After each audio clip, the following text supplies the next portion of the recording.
Let me start here. For the first time in living memory, the guns have gone quiet in Gaza.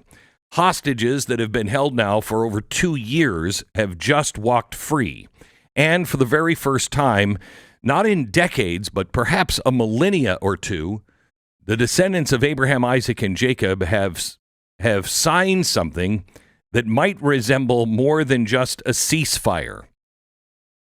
You have to understand before we start how significant and how impossible it is to reach this point. This is not like anything we've ever seen before. The conflict did not begin in 1948. It didn't begin with the British Mandate and the creation of the State of Israel.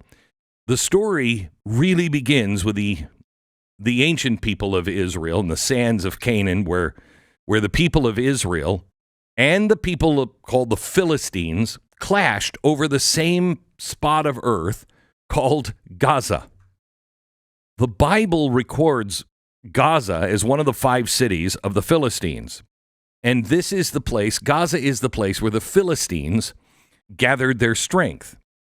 It was in Gaza that Samson, the judge of Israel, was betrayed, captured, blinded, and paraded through the streets as the Philistines mocked him, much like you saw on October 7th. It was in Gaza that he brought the temple down on them, one man against the empire. History has a very long memory in that land. We call it the Gaza Strip today, but it has seen conquerors come and go, the Egyptians, the Babylonians, the Persians, the Greeks, the Romans, the Ottomans, the British. And yet, somehow or another, the one rivalry that is from, 2,000, 3,000 years ago remains, the one between the children of Israel and those who dwell along the sea. That's an important thing. Palestinians of the ancient world, in biblical context, are different than the Palestinians. They were the group, they were not Semitic, they weren't Jewish, and they concentrated on the coast of Israel, Gaza. The modern Palestinian identity came, a millennia later, and that was shaped by the Arab, Islamic, and historic developments in that area. It's not directly connected to the Philistines. However, Philistine and Palestinian both mean people that dwell on the coast. The word Hamas is an acronym which means, in their language, the Islamic resistance movement. But in Hebrew, Hamas means something altogether different. It means violence. And this is in Hebrew in Genesis 6:11. The earth was filled with Hamas, violence, corruption, wickedness. It was because of Hamas that the rains came and Noah had to build the ark. Because of Hamas. So when you hear the word Hamas, understand what it means to the Israeli ear compared, to the Palestinian ear. It's not just an enemy, it's a biblical echo, a spiritual warning from deep, deep time. So for 75 years, they have been trying to make peace between these ancient adversaries. Everybody has tried to do it. In my lifetime, the Camp David Awards, or Accords, were in 1978. The Oslo Accords in 1993. Endless roadmaps, summits, UN resolutions, and nothing. Every single one of them hailed as historic, and each one declared a new chapter, and every one of them failed. And it's not because the diplomats lack skill, but because too many on, one side, the entire Arab world, didn't believe Israel had a right to exist. And everyone was looking for a political solution.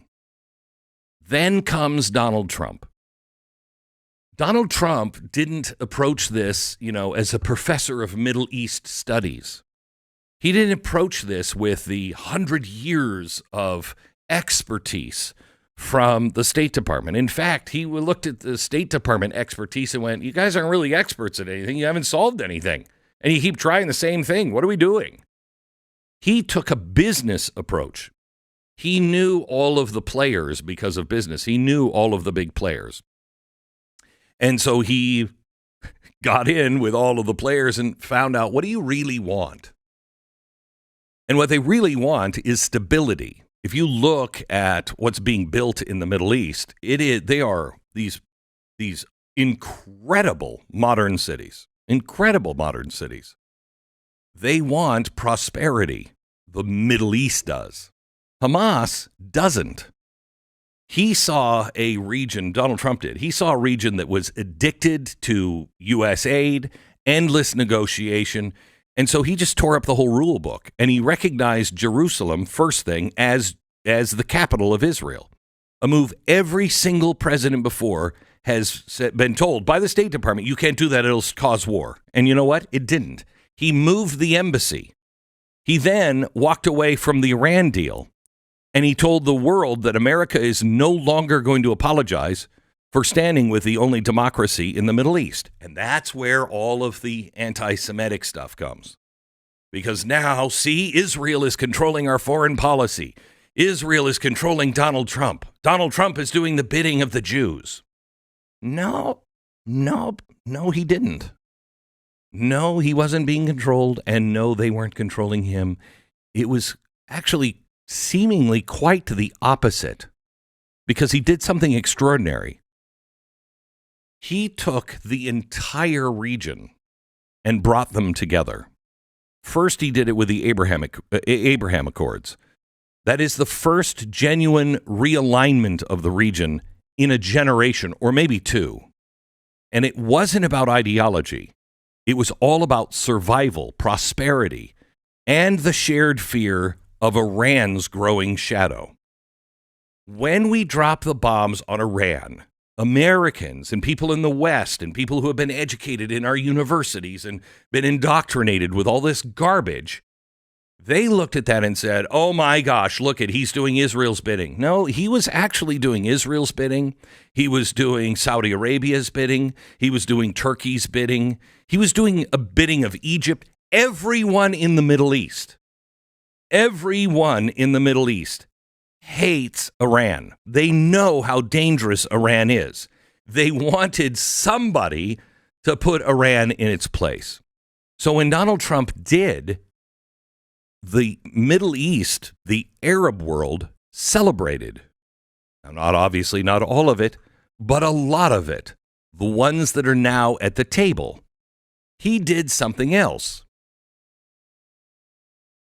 He proved himself to be an honest broker and not doing the bidding of just Israel.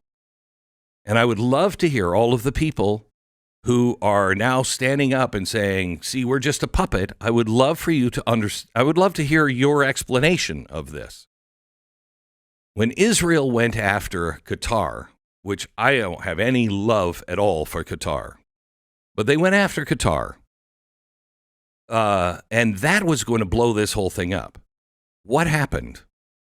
Donald Trump went to Benjamin Netanyahu and said, you need to apologize to Qatar. Benjamin Netanyahu in Israel's not going to apologize. They ended up apologizing to Qatar. It won't happen again. That gave Donald Trump the image in the Middle East of not being the little boy toy, but the other way around. He has some control of what Israel is going to do. He can tell them, knock it off. Then when everybody came to the table, the Middle East all came to the table and said, okay, we'll handle Hamas, you handle Israel. So they got Hamas to the table and said, you're going to take this, and we're going to guarantee the peace. And Donald Trump went to Benjamin Netanyahu, and Benjamin Netanyahu said, we have to finish the job. We have to finish them off. And Donald Trump said, no, you're going to take this deal now.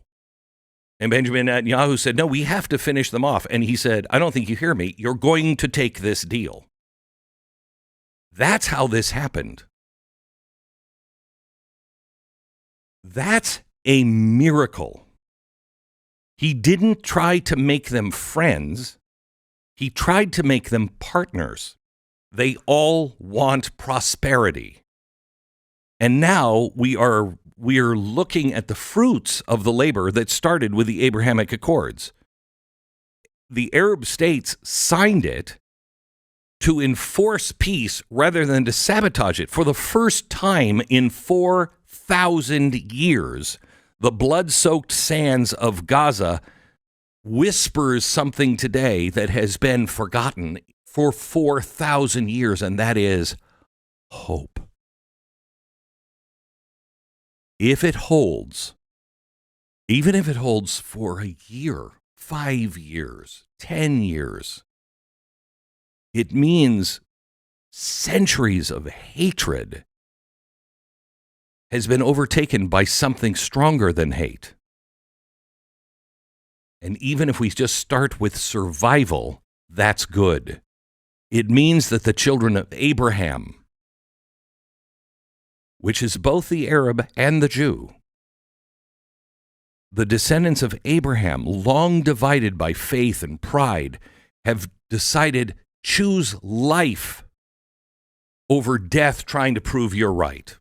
It means the biblical land of Gaza, where Samson fell, where violence has filled the earth, might finally learn the meaning of peace.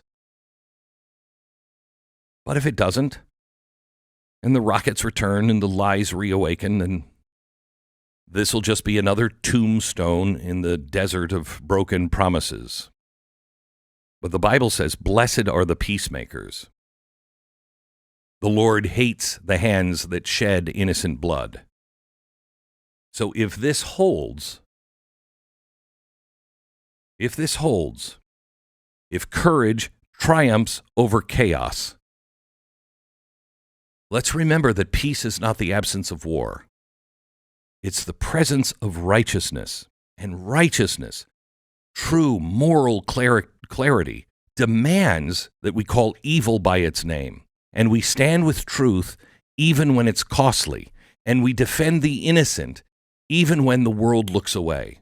And now it is our job, as long as this holds, to rebuild. I am so happy to say we are not being asked to rebuild. Not our money. The Middle Eastern money is coming in now to rebuild the region, as it should be. Men haven't suddenly become good. But for once, maybe they are choosing life over death and survival. Or perhaps they've remembered and seen God's warning and chosen mercy over their rage.